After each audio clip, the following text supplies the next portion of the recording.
Do you mind? I'm trying to get set up here. Do you need to be included in everything? You are so needy. So needy.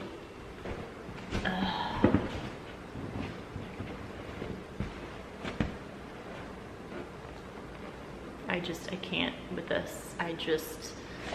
No, get your own YouTube channel. This is not your channel. Get your own. For many of us, the ultimate dream is being able to retire early. Maybe retiring early for you means not working anymore. Or maybe it means just doing work that you're passionate about because you enjoy it and you're not doing it necessarily for the income. But in order to achieve that goal, we need to be able to make money. And for many of us, this means a 9-to-5 career.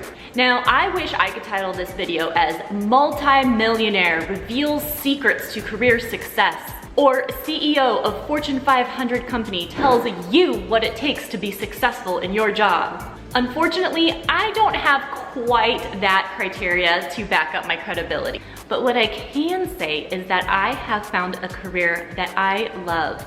I enjoy what I do. I enjoy the people I work with. I respect the people that I work for, and it makes all the difference. I wasn't always this fortunate, and really there's a lot of different tips that helped me find the way to a career that I like, that I feel respected in, and I'm financially rewarded for. I'm not necessarily making the 7 figures that I think I'm worth, but I do feel like I am rewarded for the work that I put in, and that means a lot. I have learned a lot from my colleagues in the workplace, both seeing how they react to things and what they do, and also how I receive a lot of the things that they do, both positive and negative. It is going to be really interesting too, because a lot of my most respected colleagues watch some of these Champagne Sense videos. And so this might be a case of do as I say, not as I do. And I'm not always successful at all these things that I'm going to cover.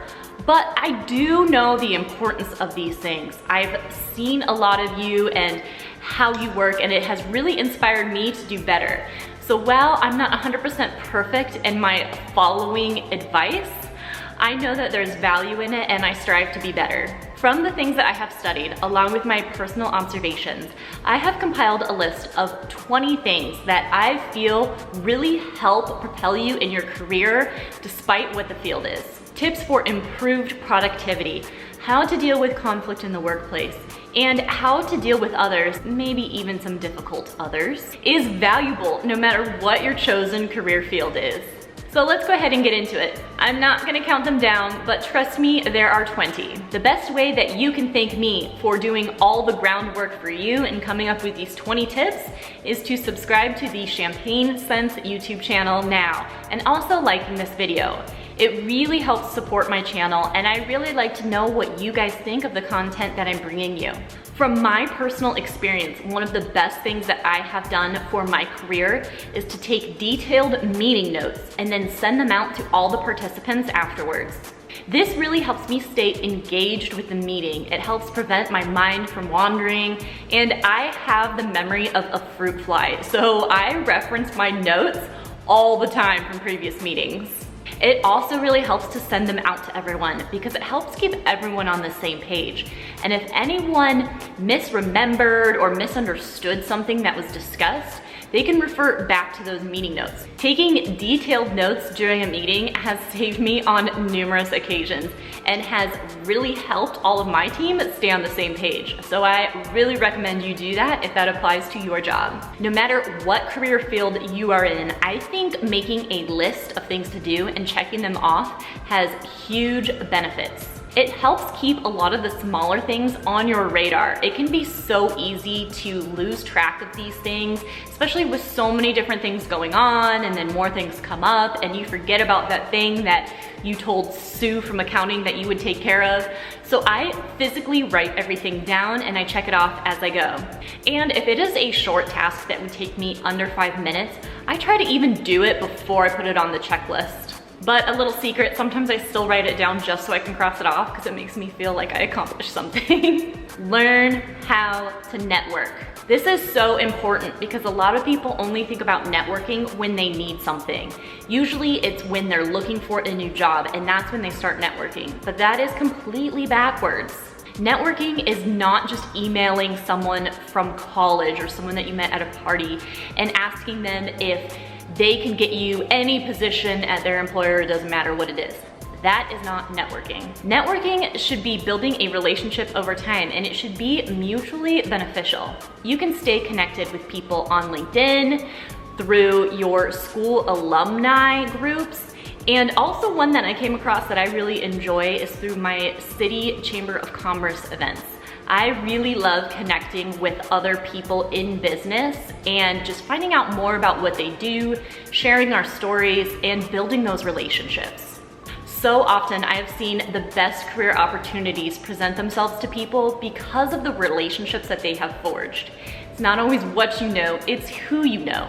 It probably comes as no surprise that attitude is one of the key factors in career advancement, and having a positive attitude is really beneficial.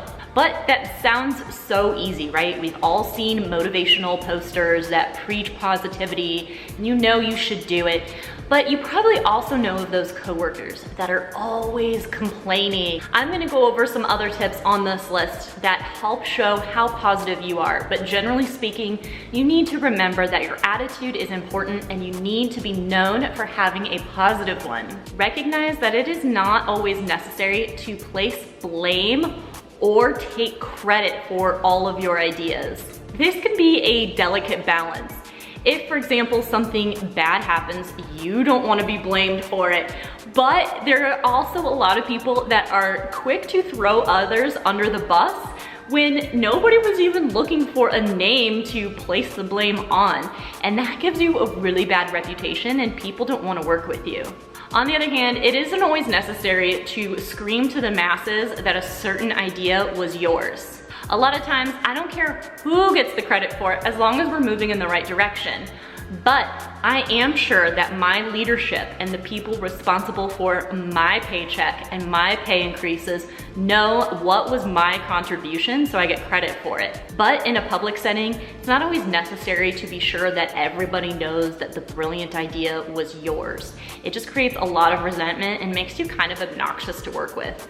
I've actually been in a lot of situations where certain people need to feel like the idea was theirs in order to get on board with the initiative. And it is super annoying, but it's just kind of knowing who you're working with. Know what your career goals are and also what your strengths and weaknesses are. I'm always very upfront about what I want to do with my career, and I know what projects will help me get there and which ones maybe won't. I try to keep an eye out for opportunities, and then I'm very vocal with management that I see an opportunity there. I think this is my strength. I know I can handle it, do a great job, and bring success for the company. So I have no problem volunteering myself for different projects I feel will help propel me in my career. I'm also very upfront that I have certain weaknesses, and I try to bring in others to help support me on those tasks. It is no hit to my ego to say that I don't know everything. I need help on this aspect because it's not my strength,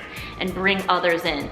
That's what a team does. We all complement each other in different ways. I want to be associated with successful projects, and that is really dependent on the team that I have around me. I'm bringing in the experts, and together we'll all get across the finish line. That sounds so cheesy. I swear this needs to be a motivational poster. Let me open a merchandise shop. Be honest about your work-life balance and set your boundaries. It is not fair to expect your boss to just know when you are burnt out and need a break. You need to communicate this. And if your employer doesn't acknowledge that you're reaching your breaking point, well, then that is a whole other issue. But if you don't communicate it, then you have nobody to blame but yourself. This became very apparent to me when I was working for a company, and unfortunately I had to go on bereavement leave. All the meetings I had during that time were still on the calendar. They were not canceled. None of my deadlines were pushed back. And I still felt an expectation and pressure to keep working even though I was on my bereavement leave. When I finally cracked down the road for feeling overworked, my boss was shocked. She had no idea. She thought the way that I would deal with my grief was by working. She thought that's what I wanted, was the distraction from what was going on in my life. So I was holding on to all this resentment because I felt pressure to work on my bereavement leave when I should have been a little bit stronger about my boundaries and being clear that I needed that time to be with my family. So you better believe that I have regular conversations with my boss if I am feeling overworked. And you know what? He's a lot more understanding that if I worked until 10 p.m. last night, then I'm gonna sleep in today and push my meetings back a little bit. Because we've had that conversation, it makes my work a lot more enjoyable. This next one's gonna be a little bit tough, and I definitely acknowledge that, but it is to make every attempt to remember people's names. It makes such an impact when you remember someone's name and you use their name in conversation. The importance of this one was made extremely clear to me when there was a director at my work that didn't remember people's names. And I was talking to one of the managers who said everyone on her team was aware this director didn't remember their names. And it just built so much resentment, and they didn't like her because they knew they weren't important enough to her for her to remember who they were. Don't be that person. Acknowledge the people that work for you, that work with you, that you work for. It is so important, and it does make a huge difference in how people view you. Be on time, end on time. It is so hugely disrespectful when you have the reputation of always being the one that is 5 minutes late to every conference call, or the meeting is getting held up because you are running late. Make every effort to be on time and show everyone that respect. Also, keep an eye on that clock when you're coming up to the end of your meeting or your conference call. Point it out to people. Say, hey, we have 5 minutes left. Time check, we have 3 minutes left. It shows so much respect. Don't wait to be asked to do something. If you see something needs to be done, then do it. If it is in the realm of your responsibility, be proactive and get it done before anybody even notices that it's there. You will get such a positive reputation from doing this and being someone that gets things done. And you're not associated with a problem. You are associated with preventing problems. Avoid presenting problems without presenting a possible solution. This is how you take a possibly negative situation and being considered someone that just complains about the unpleasantries of their job. Because you're attaching a solution to it, it puts that positive spin and really helps the perception of your attitude. For example, I had a job one time and I really hated a certain aspect of the job. I thought it was super time consuming, it had no benefit, it was redundant. But instead of just complaining to my leadership that, man, this isn't something I want to do, it's a pain, I did a time analysis on how long it took for us to do this job, and if we looked at an alternative process, the time reduction from doing my idea. In business, time is money, so when you save time, you save money. So you better believe that management was paying attention and they were all ears when I was talking about this idea. That was actually a huge career breakthrough for me and really propelled me to the next level. Where possible, always back up your statements with numbers. In the example I just gave about complaining about something taking up so much time, you don't want to just say, I spend my whole day doing this, or it always takes forever. You want to put a number to it.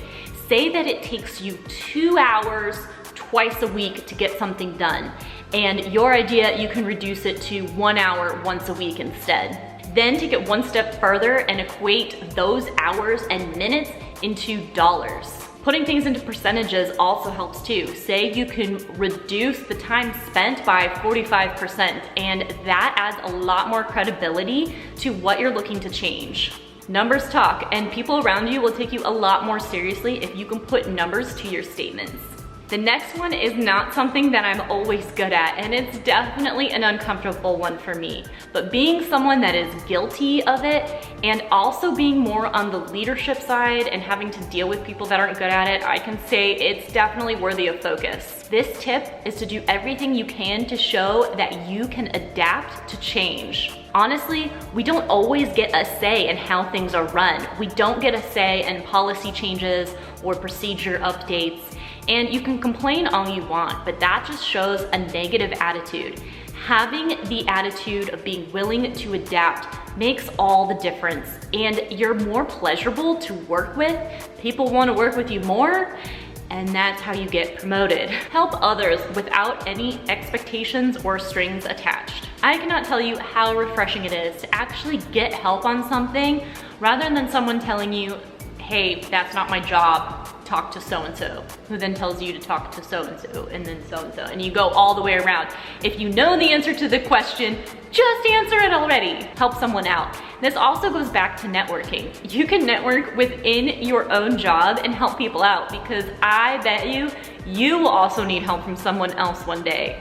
I don't care what career field you are in, we all have the same job. And that job is to make our bosses' lives easier. A lot of the tips that I've covered already really help address that, such as doing something before being asked to complete it. But there are plenty other ways that you can keep an eye out of how to make your boss's life easier.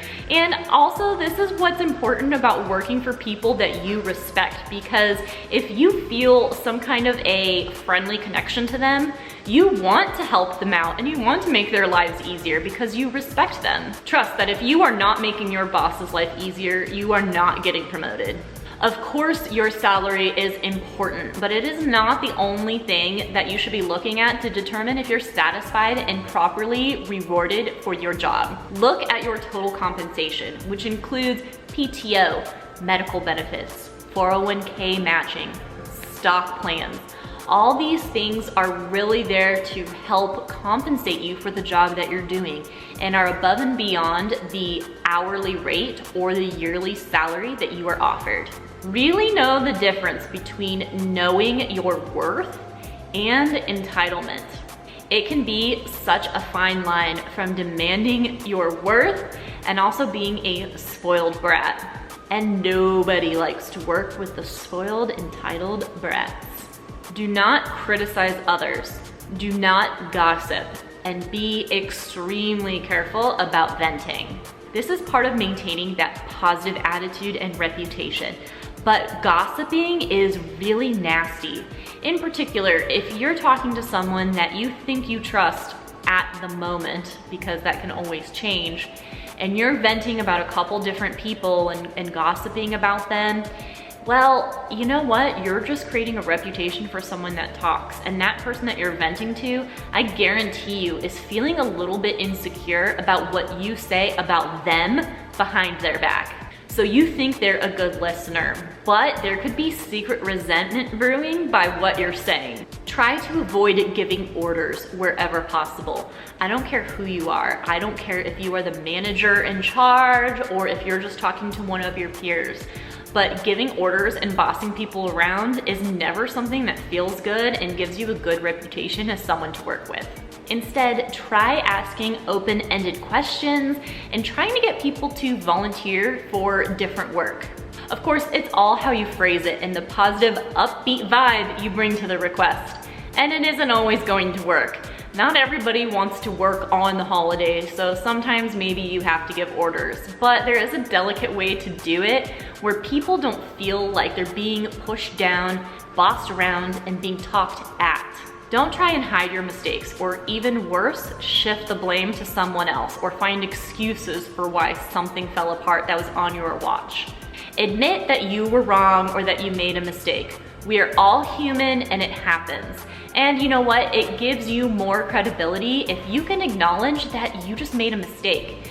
Admit that the email just passed you by and that's why you didn't respond to it, but you'll do it right away.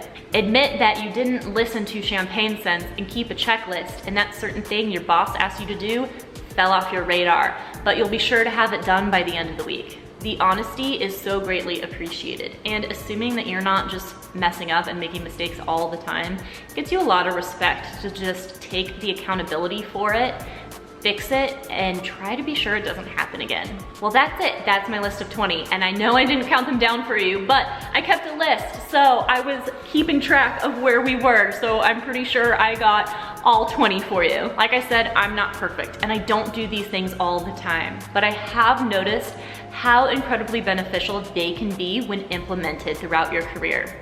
Thank you so much for watching, and I hope some of these tips help you advance in your career so you make boatloads of money and you can reach all your financial goals.